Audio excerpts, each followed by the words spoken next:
Saddest of days for our nation. Our nation and the world woke this morning to the sad news that Archbishop Emeritus Desmond Tutu passed away peacefully in Cape Town at the age of 90 years.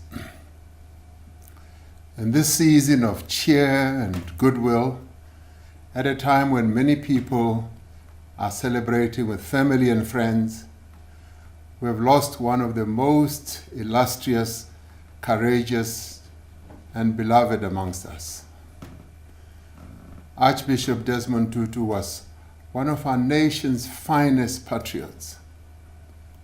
He was a man of unwavering courage, of principled conviction, and whose life was spent in the service of others. He in many ways embodied the essence of our humanity. Knowing he had been ill for some time now does very little to lessen the blow that has been dealt to South Africa this very sad day. Uwile umthi omkhulu. We have lost a person who carried the burden of leadership with compassion, with dignity, with humility, and with such good humor. We are comforted in the knowledge that he has left an indelible mark in the lives of millions of people who had the privilege and honor of knowing him. Like many of his time, he was a witness to the gravest injustices and most intolerable cruelty that our country has ever witnessed. In his ministry, in his struggle against apartheid, and as chairperson of the Truth and Reconciliation Commission, he saw the depths to which human beings could descend in the subjugation and oppression of others. And yet his faith in humanity and in people, like his faith in God, was unwavering. He knew in his soul that good would triumph over evil, that justice would prevail over iniquity, and that reconciliation would prevail over revenge and recrimination. He knew that apartheid would one day end and that democracy would come. He knew that our people would be free one day. By the same measure, he was convinced, even to the end of his life, that poverty, hunger, misery can be defeated, that all people can live together in peace, security, and comfort. He was a man of faith who throughout his life gave expression to the biblical teaching that without actions, faith is dead. For Desmond Mpilo Tutu, it was not enough that he should preach peace. He had to join with the people of this country, and indeed the people of all countries, in working tirelessly and diligently for the attainment of peace. It was not enough for him to bring God's blessings to the poor and the needy. He had to join the struggle for social justice, for development, for transformation, so that all may have the necessities of life. His brave and often critical voice lost no edge. He continued his work as a tireless campaigner for the rights of the oppressed. He was frank and forthright, speaking truth to power, even when this meant criticizing the democratic government. It was through both his words and his actions that he earned his distinguished place in the history of our nation's struggle for freedom.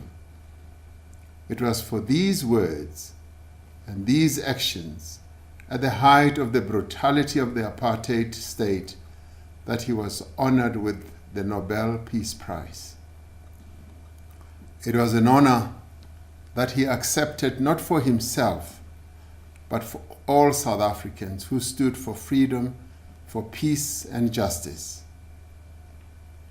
And it was in receiving this great honor that he said, "There is no peace because there is no justice." It was a fundamental principle to which he held throughout his life. It is a principle to which we must remain true as we mourn his passing. Our country will not know peace, the peace that we seek, until we all have justice, until all have a place to sleep, enough to eat, until all children have an education, and until women feel safe in their homes and on our streets. In the days to come, we will mourn this global icon of peace and freedom as we must. We must and will pay tribute to a life lived in the service of God and in the service of his fellow women and men. We will recount his achievements, we will recall his teachings, and we will cherish fond memories of this man who always tempered criticism with compassion.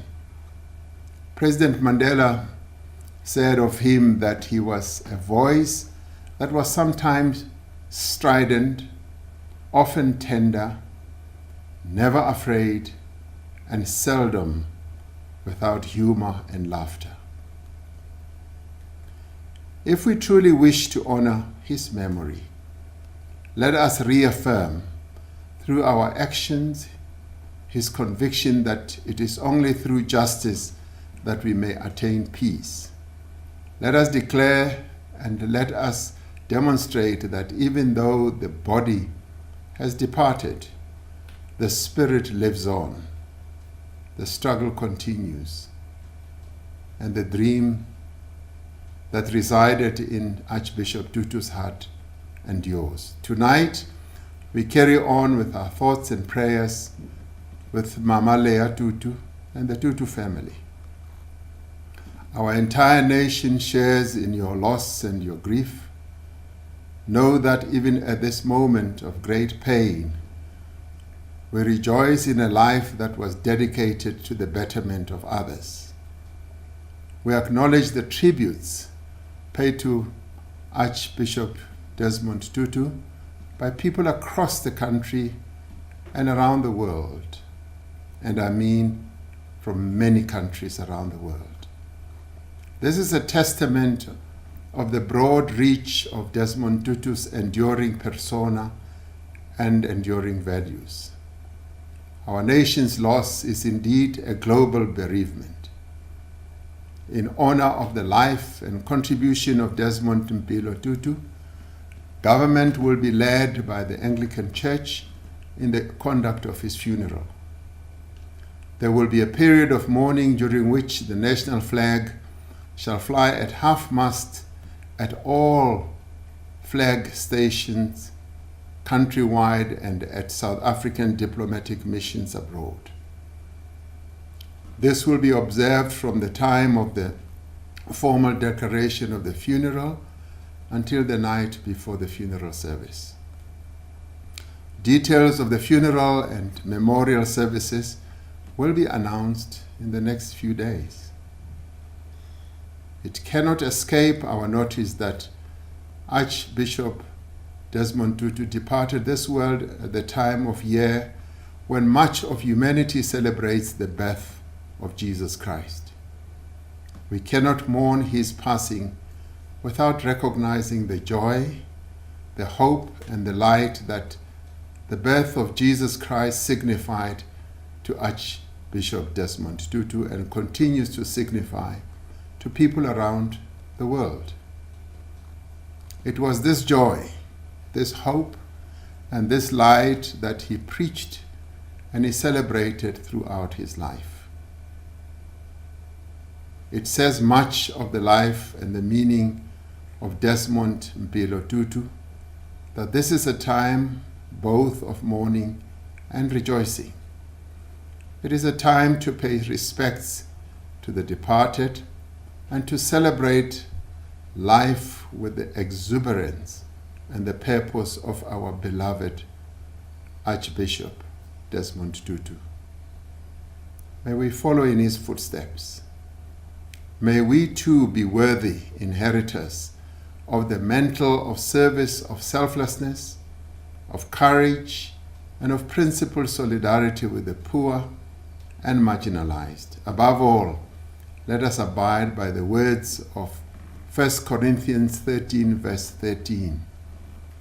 And now, these three things remain: faith, hope, and love.